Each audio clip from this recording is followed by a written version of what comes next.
Hello வணக்கம். இன்றைக்கி நாங்கள் எங்கே வந்திருக்கோன்னா ஷாப்பிங் பண்ண தான் வந்திருக்கோம். ஆதன ஸ்கூல் அட்மிஷன் போட்டாச்சு. சரி, அவனுக்கு தேவையான திங்ஸ்லாம் வாங்கிட்டு வந்துடலாம் அப்படின்ட்டு ஷாப்பிங் பண்ணுறதுக்காக வந்தோம். வர இடத்துல ரொம்ப அடம் பண்ண ஆரம்பிச்சிட்டாங்க. சொல்லப்போனால் சமாளிக்கவே முடியல ரெண்டு பேரையும். ஒரு குழந்தைய வச்சுட்டே நம்மளால் ஒன்றும் வாங்க முடியாது. இதில் ரெண்டு குழந்தைய சமாளிச்சுட்டு வாங்குறதுங்கிறது ரொம்பவே கஷ்டம். அதுவும் கவின் முன்னாடிலாம் ரொம்ப சாஃப்டாக இருப்பான். இப்போ அவனை சமாளிக்கவே முடியல. சரி, போனதுமே ஃபஸ்ட்டு ஜூஸ் குடிச்சிடலாம் அப்படின்ட்டு ஆதன் அப்பா போய் ஜூஸ் பார்த்துட்டு இருந்தாங்க அவங்களுக்கு தேவையானதை. ஆதன் அந்த நேரத்தில் சாக்லேட்லாம் பார்த்துட்டு இது வேணும் அது வேணுமா அப்படின்னு கேட்டுட்டு இருந்தான். சரிடா, போகிறப்போ வாங்கிக்கலாம்டா அப்படின்னு சொல்லி அவனை சமாதானப்படுத்தணும். சாக்லேட்லாம் அதிகமாக கொடுக்கக்கூடாதுங்க பசங்களுக்கு. ரொம்ப கொடுத்தோன்னா நமக்கு தான் அது கஷ்டம். அதனால் நான் அதிகமாக அவாய்ட் பண்ணிவிடுவேன். முடிஞ்ச அளவுக்கு அவாய்ட் பண்ணி பார்த்தோம். அவனுக்கு சரிடா போகிறப்ப வாங்கிக்கலாம் அப்படின்னு அவன் அமைதியாகிடுவான். சரிம்மா போகிறப்ப வாங்கி கொடுங்க அப்படின்ற மாதிரி பண்ணிவிடுவான். அதனால் எப்போதுமே எது கேட்டாலுமே சரி போகிறப்ப வாங்கிக்கலாம் அப்படின்னு சொல்லி நாங்கள் அழைச்சிட்டு வந்துடுவோம். அப்புறம் அவனு ஐஸ்கிரீம் பார்க்க ஆரம்பிச்சிட்டான். நான் ஐஸ்கிரீம் பார்த்தான், ஆனால் எனக்கு இது வேணும் அப்படின்னு அவன் கேட்கவே இல்லை. அப்புறம் ஆதன் அப்பா அவனுக்கு ஒரு ஜூஸ் மட்டும் வாங்கி கொடுத்தாங்க. அதையும் பாதி குடிச்சிட்டு அவங்கள்ட்டே கொடுத்துட்டான். இந்த பாருங்க குடிச்சிட்டு இருக்கான்.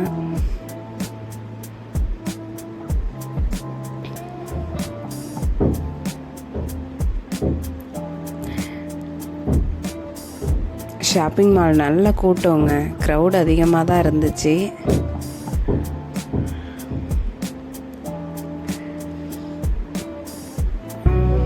அதுன்னு கூட எங்களால் சமாளிக்க முடிஞ்சது. ஆனால் கவினை ரொம்ப சமாளிக்கவே முடியல. இடையில ஒரு பொருளெல்லாம் தூக்கி போட்டு உடச்சிட்டான். நிறைய பொருள்லாம் இவன் உடச்ச கிஃப்ட்டுக்கு நாங்கள் அமௌண்ட்டு கொடுத்துடலாம் அப்படின்ட்டு பில் பண்ணுறதுக்காக போனோம்.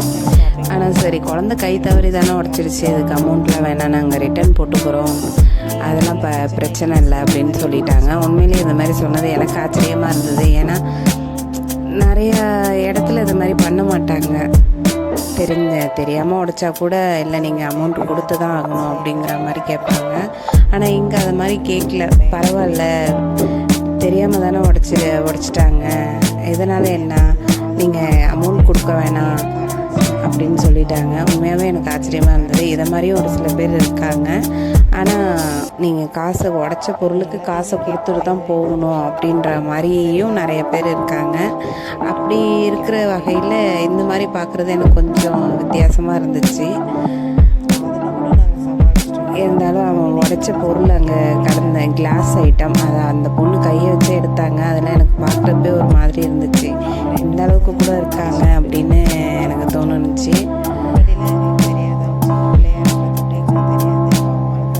அதனுக்கு என்னன்னு தெரியல, எல்லாத்தையுமே எடுத்து எனக்கு இது வேணும் அது வேணும் அப்படின்னு கேட்க ஆரம்பிச்சிட்டாங்க. இங்கே ஃபர்ஸ்ட்லேயே புக்கு, நோட்டு, பேனா, பென்சில் எல்லாமே இருந்துச்சு. அதெல்லாம் பார்த்துட்டு பப்பு வந்து கேட்க ஆரம்பிச்சிட்டாமா, இது வேணும் அது வேணும் அப்படின்னுட்டு அவனாவே ஒரு புக்கு, நோட்டு எல்லாத்தையுமே எடுத்துகிட்டு வந்துட்டு வந்தான். ஆனால் நாங்கள் அது எல்லாமே அவனுக்கு வாங்கிட்டோம். ஜாமெண்ட்ரி பாக்ஸ்லேருந்து எல்லாமே வாங்கிட்டோம்.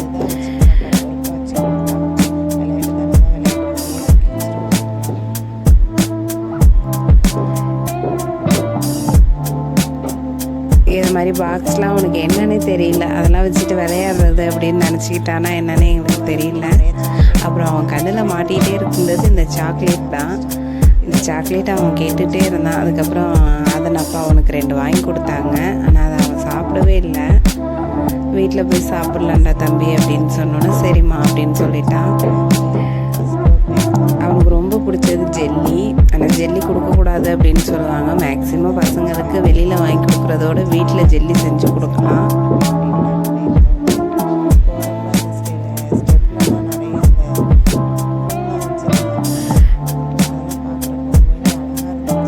ஸ்டெப்பில் ஏறுறப்ப இந்த சைடில் பார்க்குற அந்த இதெல்லாம் எனக்கு ரொம்ப பிடிச்சிருந்தது. அந்த பூலாம் தொங்குறதெல்லாம் ரொம்ப அழகாக இருந்துச்சு பார்க்குறதுக்கு.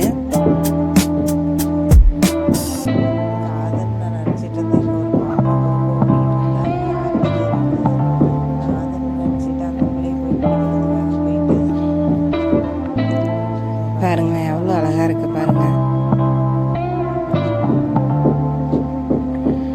இதில் அந்த கான்லாம் வச்சுருந்ததுலாம் ரொம்ப டிஃப்ரெண்ட்டாக இருந்தது.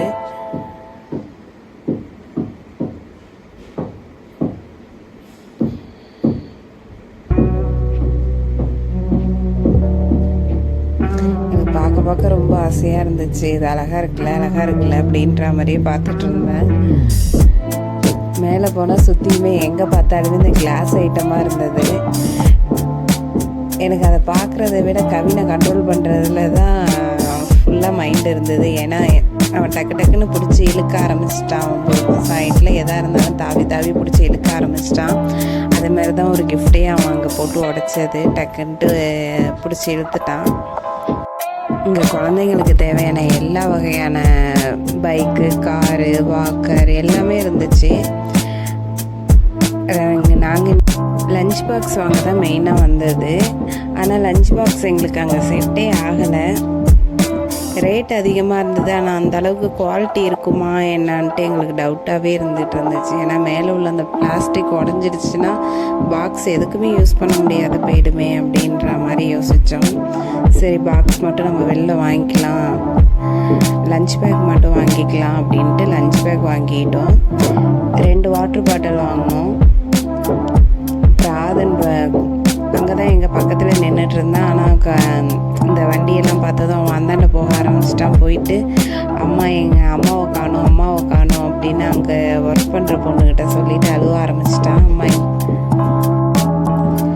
அப்புறம் அழுதுகிட்டே இருந்தான். நாங்கள் அப்புறம் போயிட்டோம்.